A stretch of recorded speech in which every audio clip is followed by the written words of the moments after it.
ETF index mutual funds నేర్చుకుని stock మార్కెట్లో రాణించాలనుకుంటున్నారా? వెంటనే ఈ నెంబర్కి కాల్ చేయండి. Hi viewers, India's largest digital media network Suman టీవీకి స్వాగతం. ప్రస్తుతం మనతో ఉన్నారు మోటివేషనల్ స్పీకర్ పద్మిని గారు. అమ్మ, మనం ఇప్పుడు ఎలాంటి లైఫ్ లో ఉన్నామంటే ప్రతి ఒక్కరిది ఎవరిది గ్యారంటీ లైన్ లైఫ్. ఎన్నో మనం చాలా చూసాము.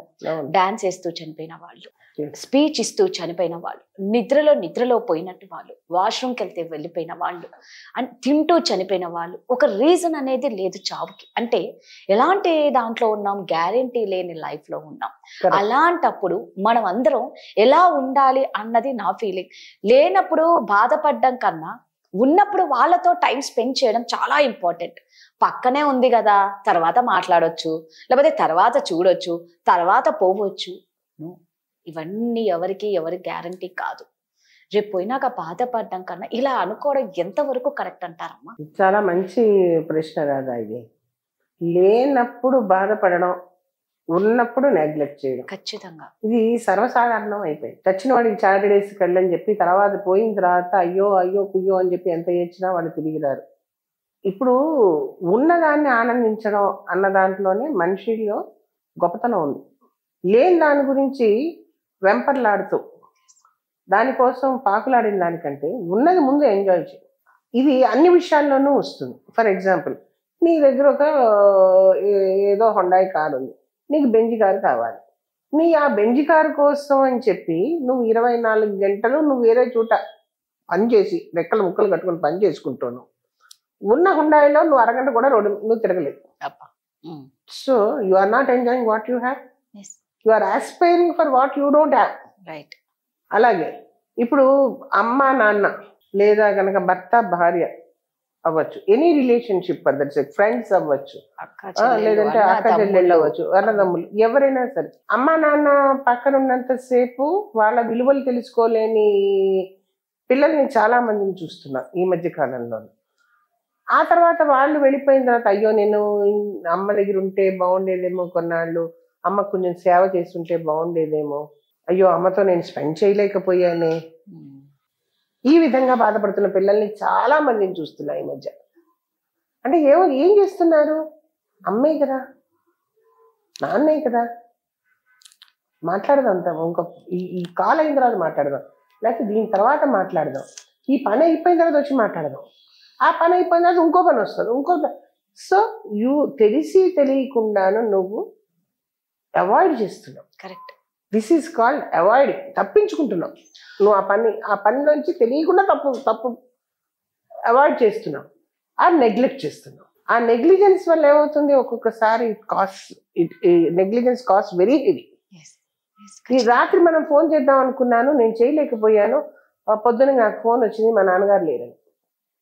ఆ పిల్ల ఎంత బాధపడి ఉంటుంది, అయ్యో రాత్రి నేను ఒక్క నిమిషం మాట్లాడుంటే నాన్నతో లాస్ట్ మినిట్ మాట్లాడేదాన్ని కదా. అవునా? మీరు అన్నది 100% కరెక్ట్ అమ్మ. కొందరికి ఊత పదం ఏం తెలుసా, నేను చేద్దాం అనుకున్నా నువ్వు చేసావు, నేను ఎప్పటి నుంచో చేయాలనుకున్నా.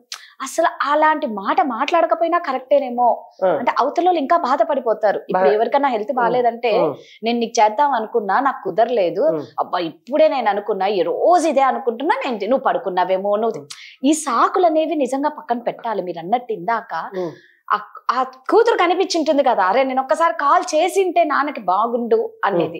నిజంగా ఇది ఎంత కరెక్ట్ కదా. పక్కన ఉన్నప్పుడు ఉన్న దాంట్లోనూ లేని విలువ, లేని దాంట్లో దాని గురించి ఎందుకు ఆలోచిస్తున్నావు? అసలు ఫస్ట్ థింగ్ ఉన్నదానికి విలువ ఇచ్చుకోవాలి కదా మనం. పక్కన ఉంది కదా అని చెప్పి దానికి విలువ ఇవ్వకపోతే కనుక విలువ లేని వస్తువు కాదు, విలువ లేని వస్తువు లేదు, విలువ లేని మనిషి లేడు. అవును. నువ్వు ఎప్పుడైతే అది పొందలేనప్పుడు నీకు దాని విలువ తెలుస్తుంది. ప్రతి మనిషి ఉన్నంతసేపు విలువ ఉండదమ్మా. అది దొరకనప్పుడు, లేనప్పుడు దానికి విలువ పెరుగుతూ ఉంటుంది. కానీ ఎవరైతే హ్యాపీగా ఉంటారు, ఉన్నప్పుడు ఉన్నదాన్ని ఎంజాయ్ చేయడంగా ఉన్నప్పుడు హ్యాపీగా ఉండాలి కదా అన్నావు నువ్వు. కరెక్ట్.